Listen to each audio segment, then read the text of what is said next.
Hello everyone. Uh, in this lecture, we will cover drugs excretion. Drugs excretion means how the drug will excrete from the body. Okay, so we were discussing pharmacokinetics and in the previous lectures we have covered absorption, distribution, metabolism, and now we will cover excretion. Okay, so हम देखेंगे कि इस lecture में हम क्या सीखेंगे. तो what we are going to learn in this lecture. So देखेंगे एक्सक्रीशन क्या होता है, एलिमिनेशन क्या होता है, फिर उसके बाद देखेंगे कुछ एक्सक्रीशन रूट्स. एक्सक्रीशन रूट्स मतलब कहाँ से ड्रग एक्सक्रीट हो पाती है, कैसे ड्रग एक्सक्रीट हो रही है वो भी हम देखेंगे. ओके, तो उसमें हम देखेंगे रीनल रूट देखेंगे, हेपेटिक रूट देखेंगे, और there are some other routes from the for the drug excretion. Okay, so firstly we should know the definition of drug excretion. What is the drug excretion? तो drug excretion क्या होता है? Removal of drugs from the body, either metabolized or not. अगर वो metabolise हो जाती तो ठीक है, नहीं भी होती तभी भी हमें उसको बाहर करना है, बॉडी से एक्सक्रीट करना है. तो हमने जो एब्जॉर्प्शन वाला लेक्चर था उसमें हमने देखा था कि drugs absorb in the same medium. Okay, जैसे देखा था कि acidic drug will absorb in the acidic medium. और फिर क्या देखा था, only lipid soluble drugs will absorb in the blood.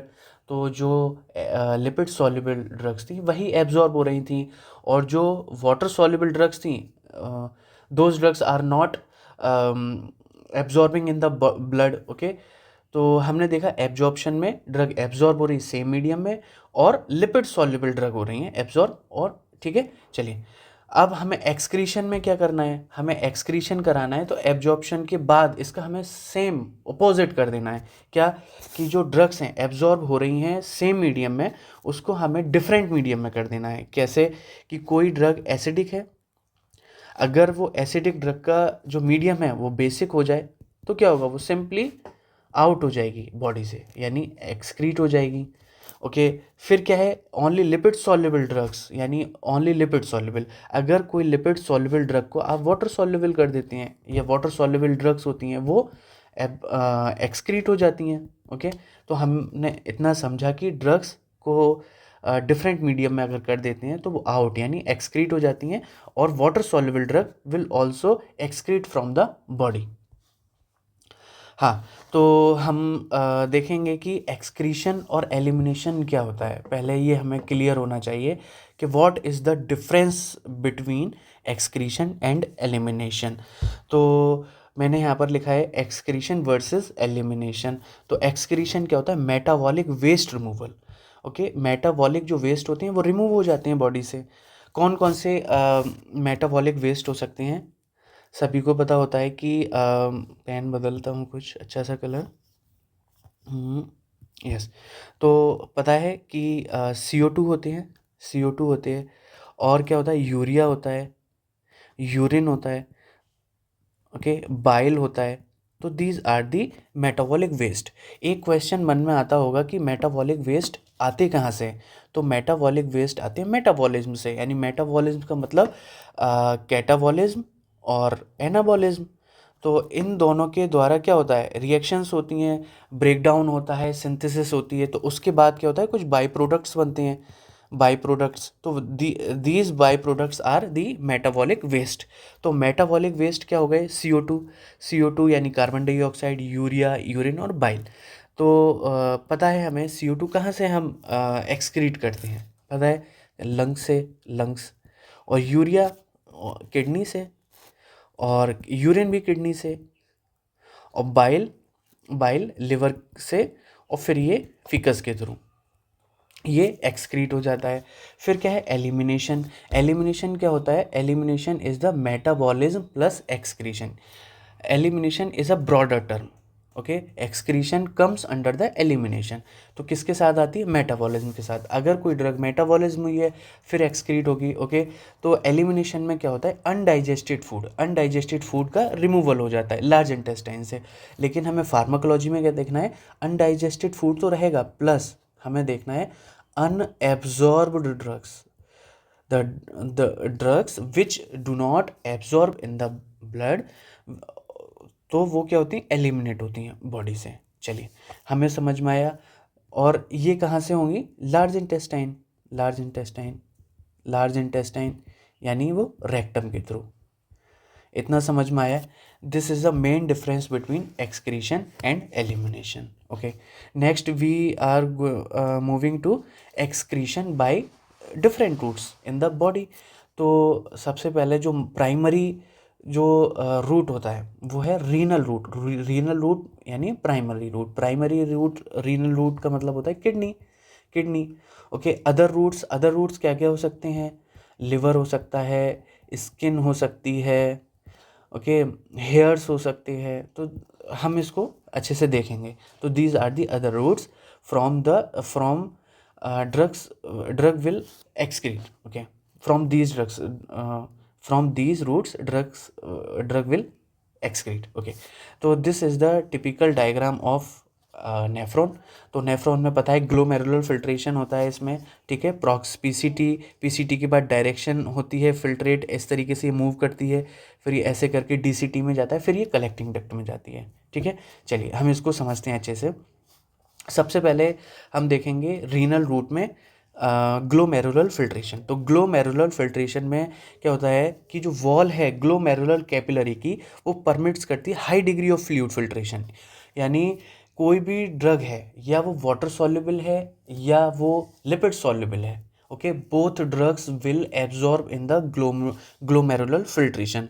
अगर उसका पीएच भी बेसिक है, एसिडिक है, तो वो these drugs also will absorb in the glomerular filtration. Okay, हमें इतना पता है, लेकिन हमें ये भी पता होना चाहिए कि रेस्ट्रिक्ट होता है passage of large molecules. Large molecules मतलब कोई भी ड्रग है, a drug which has high plasma protein binding. कोई भी ड्रग है उसकी जो प्लाज्मा प्रोटीन बाइंडिंग है वो हाई है, तो हाई है तो वही लार्ज मॉलिक्यूल्स बन गई। तो जब वो लार्ज मॉलिक्यूल्स बन गई तो ग्लोमेरुलर फिल्ट्रेशन उसका होगा नहीं। ओके, तो हमें यहाँ से एक बात और सीखने को मिलती है कि अगर किसी भी ड्रग की प्लाज्मा प्रोटीन बाइंडिंग ज़्यादा है, ठीक है, तो उसका ग्लोमेरुलर फिल्ट्रेशन उतना ही कम होगा, क्योंकि वो लार्ज है, बड़ी है, भाई बड़े हो गए वो, ठीक है, फॉर्च्यूनर हो गई उसके पास, तो कहाँ पास हो पाएगी छोटे से गेट में। चलिए, तो इर्रेस्पेक्टिव ऑफ सॉल्युबिलिटी का क्या मतलब है, ग्लोमेरुलर फिल्ट्रेशन में हमने देखा कि लिपिड सॉल्युबल ड्रग और वाटर सॉल्युबल ड्रग्स, यानी both drugs will absorb in the glomerular filtration. Okay, यहाँ पर ये भी लिखा है pH do not influence the passage of drugs into glomerular filtration. आप एसिडिक ड्रग होगी वो भी एब्जॉर्ब होगी, और बेसिक ड्रग है वो भी एब्जॉर्ब होगी in the glomerular filtration. Okay, next is factors affects the glomerular filtration. अगर कोई ड्रग का मॉलिकुलर साइज ज़्यादा है तो वो कैसे उसमें हो पाएगी एब्जॉर्ब, ओके। उसका चार्ज भी ज़्यादा है, वो भी नहीं हो पाएगी। उसका शेप बहुत बड़ा है, large shape, plasma protein binding बहुत है, ठीक है, तो वो भी नहीं हो पाएगी। कहाँ, ग्लोमेरुलर फिल्ट्रेशन में absorb. Okay, next is glomerular filtration rate. ये सब हमने पढ़ाई है, 12th में भी पढ़ा है, HAP में भी पढ़ा है, ठीक है। क्या पढ़ा है कि what is the glomerular filtration rate, तो आप कहेंगे GFR is at the plasma filtered by the kidneys. Plasma filter होता है किडनी से, वही GFR होता है। तो हम 1 मिनट में 125 ml 125 ml पर मिनट हम उसको फिल्टर करते हैं प्लाज्मा को, हमारी किडनीज। ओके, तो फिर इतनी मेरी अच्छी कैलकुलेशन नहीं है, तो मैं इसको पहले से सॉल्व कर लिया। तो अगर मैं आपसे पूछूं 1 घंटा में, तो 1 घंटा में आप बोलेंगे हम 125 को 60 से मल्टीप्लाई कर देंगे, तो हम बोलेंगे 7.5 लीटर पर आवर हो जाएगा। वही अगर मैं आपसे कहूँ पूरा डे, तो आप 7.5 को 24 से मल्टीप्लाई कर देंगे, तो 200 लीटर्स पर डे हो जाएगा। तो 200 litres per day we are kidneys filter the plasma, okay, but we do not excrete 200 liters per day। तो हम मुश्किल से जो एक हेल्दी ह्यूमन होता है वो 2 लीटर यूरिन एक्सक्रीट करता है पर डे। तो ये जो इसका क्या है, ये 1% ही तो है, तो 99% कहाँ गया, तो 99% कहाँ गया वो हम देखते हैं।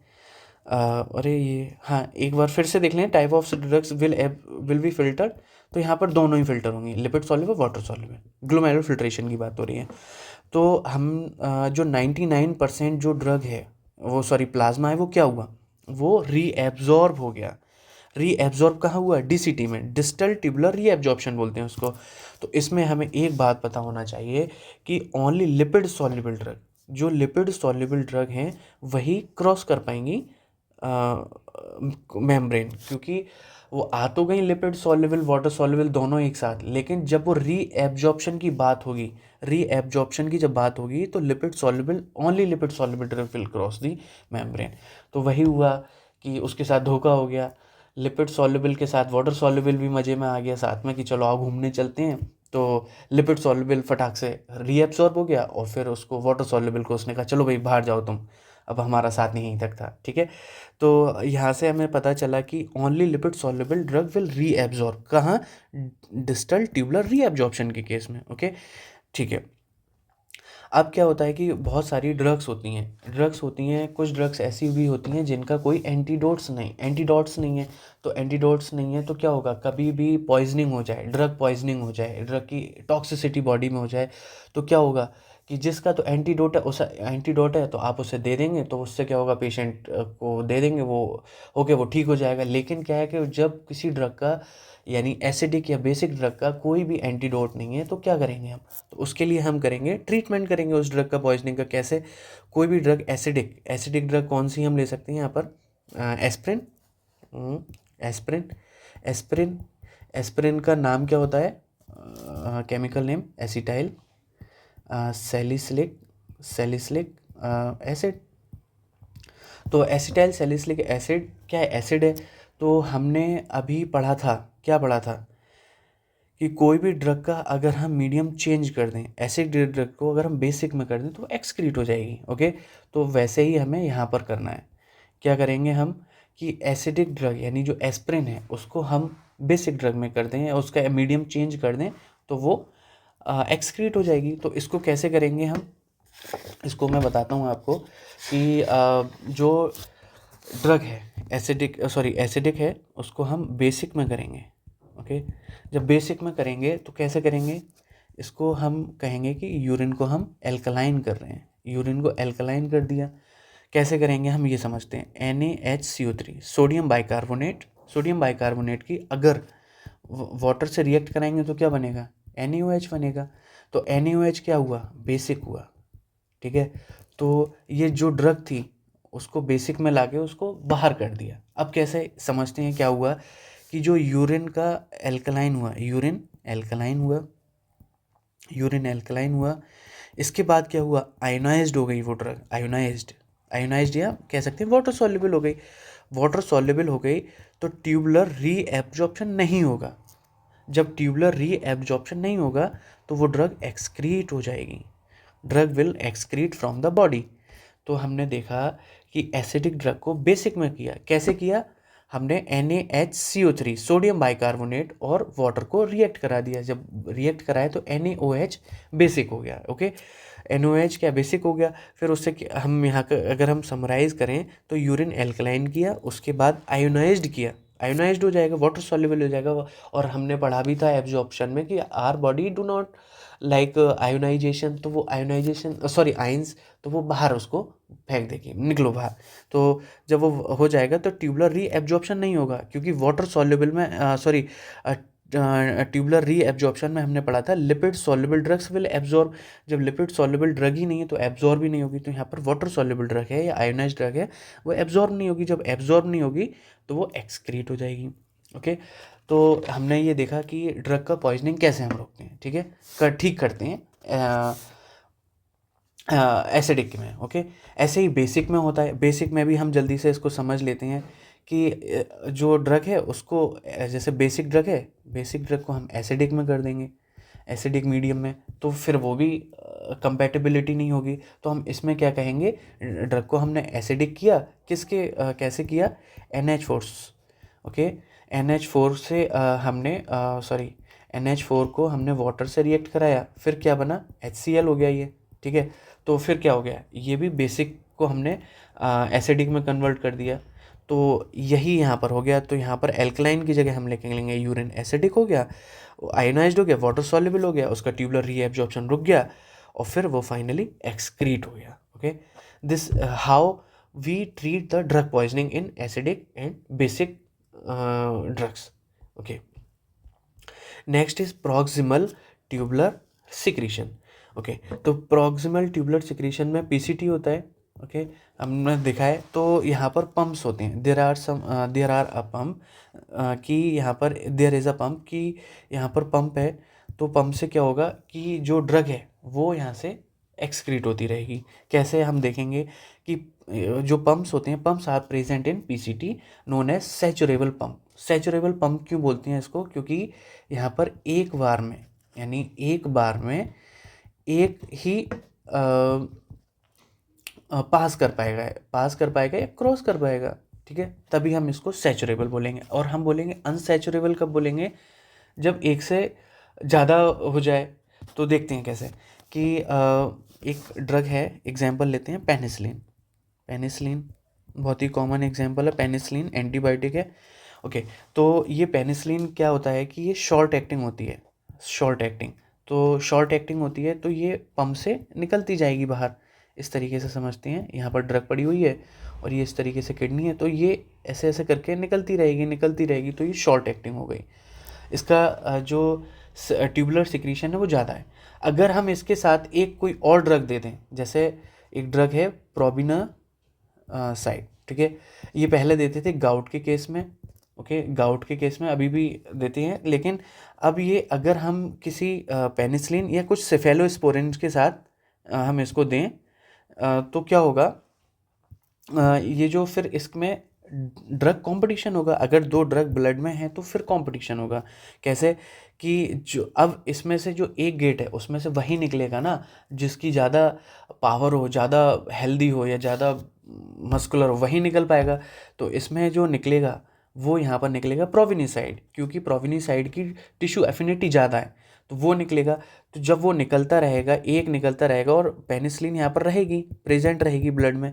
तो जब ब्लड में प्रेजेंट रहेगी तो हम ये कह सकते हैं कि इसको शॉर्ट एक्टिंग को प्रोविनिसाइड ने लॉन्ग एक्टिंग में कन्वर्ट कर दिया. ओके, तो हमने यहाँ से देखा प्रॉक्सिमल ट्यूबुलर सिक्रीशन के बारे में. Okay, next is hepatic elimination. तो हेपेटिक एलिमिनेशन क्या होता है कि लिवर के द्वारा we are excreting something from the liver. This is called hepatic elimination. तो लिवर में क्या हो रहा था? मेटाबोलाइज हो रहा था. Drugs are metabolising in the liver.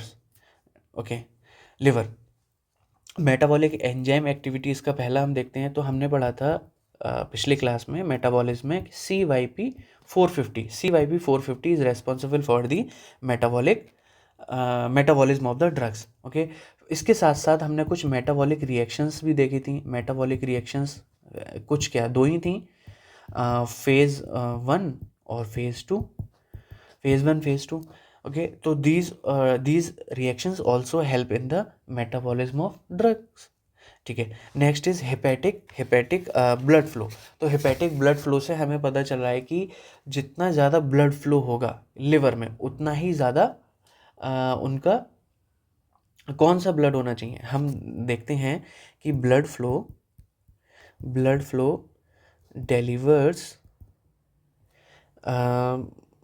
delivers absorb drugs to liver. तो जितना ज़्यादा ब्लड लिवर को सप्लाई होगा, ओके, और उस ब्लड में क्या होगा, एब्जॉर्ब ड्रग होगा, उतनी ही ज़्यादा हेपेटिक वहाँ पर एलिमिनेशन उसका अच्छे से हो पाएगा, क्योंकि वहाँ पर मेटाबॉलिज्म हो पाएगा अच्छे से. ठीक है, चलिए नेक्स्ट इज एक्सक्रीशन. एक्सक्रीशन में बताइए water soluble compounds will excrete from the body. Okay, फिर हम देखते हैं impact of blood flow on drug clearance. कैसे कि हाई हेपेटिक एक्सट्रैक्शन रेशियो क्या होता है, rate at which drugs metabolising. ठीक है, इसको हम समझते हैं कि जितना ज़्यादा, कुछ अच्छा सा पेन लेता हूँ, ये जितना ज़्यादा ब्लड फ्लो होगा कहाँ, लिवर में, उतना ही क्या होगा, ड्रग्स एक्सक्रीशन होगा. जब उतना ही ज़्यादा ड्रग एक्सक्रीशन होगा तो कॉन्सेंट्रेशन ड्रग का बॉडी में क्या होगा, उतना ही कम होगा। इतना तो हम समझते हैं ना, जितना ज़्यादा ब्लड आएगा लिवर में उतना ही ज़्यादा ड्रग एक्सक्रीट होगी, मेटाबोलाइज होगी, ओके। उतनी ही फिर क्या होगा, कॉन्सेंट्रेशन है जो ड्रग की वो कम होगी बॉडी में।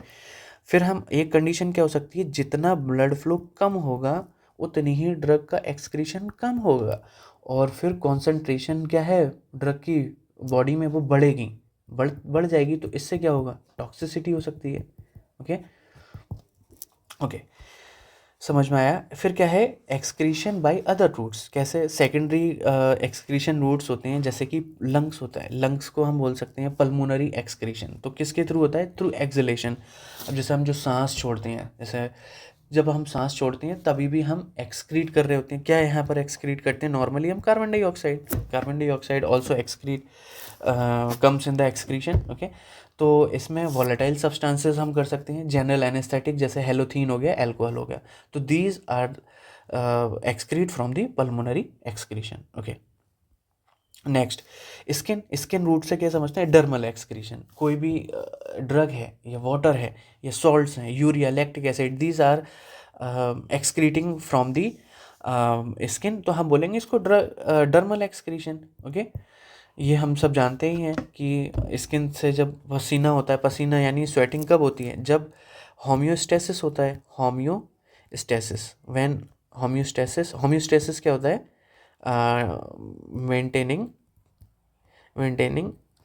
Internal temperature of body. चलिए नेक्स्ट हम देखते हैं बाइलरी एक्सक्रीशन। बाइलरी एक्सक्रीशन क्या होता है, लिवर से होता है, लिवर। तो liver around 1 litre per day biliary excrete होता है, तो उसमें होता है मेटाबॉलिज्म, ओके। मेटाबॉलिज्म होगा ड्रग का, फिर वो ड्रग कहाँ पहुँचेगी, बाइल में पहुँचेगी, ठीक है। वो ड्रग फिर बाइल में पहुंचने के बाद क्या होगा, वो ड्रग बाइल के साथ मूवमेंट होगा उसका डाइजेस्टिव ट्रैक्ट में, फिर उसके बाद ड्रग पहुंचेगी स्मॉल इंटेस्टाइन में, ओके। अब उसके पास दो ऑप्शन हैं, या तो वो एलिमिनेट हो जाएगी या वो रीएब्जॉर्ब हो जाएगी। अगर वो एलिमिनेट हो जाती है तो हम बोलेंगे eliminated from the body in the faeces, वो बाहर हो गई, ठीक है। लेकिन अगर ड्रग एब्जॉर्ब हो जाती है, ठीक है, अगर वो ड्रग एब्जॉर्ब हो जाती है तो हम बोलेंगे some drugs reabsorb from the intestine and came back into the blood stream. अब वो एब्जॉर्ब हो गई तो फिर वो वापस फिर उससे पहुंची, फिर ये चलती रही प्रोसेस, फिर वो स्मॉल इंटेस्टाइन से फिर आई वापस, ठीक है। तो वो रीएब्जॉर्प्शन और फिर ये ऐसा चलता रहता है, ठीक है। तो अगर ऐसा होता है तो हम इसको बोलते हैं एंट्रिक एंट्रिक हेपेटिक रीएब्जॉर्प्शन, ठीक है। एंटी सॉरी मैंने, हाँ, एंट्रिक नहीं, इसको हम लिखते हैं एंटीरियो, ठीक है। तो इसको बोलते हैं एंटीरियो हेपेटिक रीएब्जॉर्प्शन, ठीक है। तो आफ्टर रीएब्जॉर्प्शन क्या होगा, ड्रग क्या होगा, लिवर में फिर पहुंचेगी, फिर वो एक्सक्रीट होगी बाइल में, ओके। तो अगर ये बार बार ऐसा हो रहा है, तो हम इससे एक बात समझ सकते हैं कि अगर कोई ड्रग बार बार रीएब्जॉर्ब हो रही है बॉडी में तो हम बोल सकते हैं कि एक्सटेंड हो रहा है, extend drug time in the body. इतना हम जानते हैं ना कि बार बार कोई ड्रग वापस आ रही तो वो एलिमिनेट हो जाती, लेकिन वो एलिमिनेट नहीं हो रही, बार बार आ रही है, तो वो उसका टाइम बढ़ रहा है हमारी बॉडी में उसका, ठीक है। चलिए, okay, there are some minor excretion routes जो कि क्या हो सकते हैं, वो सलाइवा हो सकता है। सलाइवा में क्या होता है, small amount of drugs also excrete from the saliva, जैसे कि benzodiazepine, phenytoin, okay. Breast milk, जब एक लैक्टेटिंग मदर अपने बेबी को ब्रेस्ट फीड कराती है तो वो जो भी कुछ खाती हैं वो सब उनके ब्लड में एब्जॉर्ब होता है, या जो भी कुछ एब्जॉर्ब होता है वो ऑब्वियस है कि वो ट्रांसफ़र होगा बच्चे में। जब वो बच्चे में ट्रांसफ़र होगा तो इससे भी वो ड्रग को एक्सक्रीट कर रही हैं अपने ब्रेस्ट मिल्क के थ्रू, ठीक है। तो अगर बच्चा ये सब ले लेता है, मतलब कोई ड्रग जैसे निकोटीन, कोई मदर है, मान लीजिए वो आफ्टर बेबी बर्थ और now she is breast feeding to her infant, तो क्या करती हैं वो स्मोक करती हैं, तो स्मोक में क्या होता है, निकोटीन होता है। अगर वो निकोटीन वो बच्चे में पहुंचेगा, ठीक है, तो बच्चे में वो टॉक्सिसिटी करेगा, ठीक है ना, टॉक्सिसिटी करेगा वो क्या, निकोटीन, ठीक है। Next is hairs and nails. Hair and nails में हमें बताइए कि हैवी मेटल्स जो ड्रग होती हैं, हैवी मेटल्स एंड ड्रग्स के कुछ traces amount also found in the hairs and nails. देखा है नहीं ये सीआईडी में और वो क्राइम पेट्रोल में क्या करती हैं वो, कि किसी का भी एक वो बाल या कुछ ले लेती हैं, उससे ही वो जान लेते हैं कि ये किसका है और क्या क्या इसने ड्रग ली है। तो वहाँ पर भी क्योंकि बाल जो है हेयर्स हैं और जो नेल्स हैं वहाँ पर भी क्या हो रहा है, ब्लड ब्लड आ रहा है, तो ब्लड के थ्रू वहाँ पर कुछ ट्रेसेस मिल सकते हैं, ट्रेसेस अमाउंट ऑफ ड्रग के मिल सकते हैं, ठीक है। तो देखा है ड्रग की एनालिसिस भी हो सकती है, लॉन्ग टर्म यूज अगर कोई क्रोनिक डिजीज़ के लिए उसको ले रहा है तो वो पता चल जाता है कि ये बहुत दिनों से उसको ले रहे हैं, क्योंकि वो डिपॉजिट हो जाती है। क्राइम में भी देखा, अभी मैं बताया सीआईडी में होता है कि वो एक बाल उठा लेते हैं तो वो इस तरीके से वो देख लेते हैं, ओके। तो हमने इस लेक्चर में जितना कुछ रेलेवेंट था वो हमने सब डिस्कस किया, ओके। तो अब ये हम कह सकते हैं कि आज हमारा फार्माकोकाइनेटिक्स कंप्लीट हो गया, ओके। अब हम नेक्स्ट क्लास में we will try to study in the next lecture pharmacodynamics, okay. तो अगर मैं आपसे बोलूँ कि समरी इस चैप्टर की, तो समरी में क्या हो सकता है, हमने क्या क्या देखा था, एक्सक्रीशन वर्सेस एलिमिनेशन देखा था। फिर उसके बाद हमने क्या देखा था, कुछ अदर रूट्स देखे थे। अदर रूट्स कौन कौन से थे देखा, स्किन हो गया और ब्रेस्ट मिल्क हो गया, ओके, और सलाइवा हो गया। तो हमने ये सब देखा और रीनल रूट हमने अच्छे से देखा, ओके। तो हमने ये सब देखा। अगर किसी ने जैसे पिछले वाले लेक्चर्स नहीं देखे हों तो शायद उनको ये समझ में नहीं आएगा, क्योंकि वो पूरा सीक्वेंस ही है, absorption distribution and metabolism, absorption distribution metabolism and excretion, okay. तो हम नेक्स्ट क्लास में फिर फार्माकोडायनेमिक्स देखेंगे। उसके लिए तब तक आप अपना ध्यान रखिए और ये जो भी हम पढ़ रहे हैं उसको बार बार उसको रिवाइज करते रहिए, नोट्स सुनाइए, okay. Thank you so much. जय श्री महाकाल।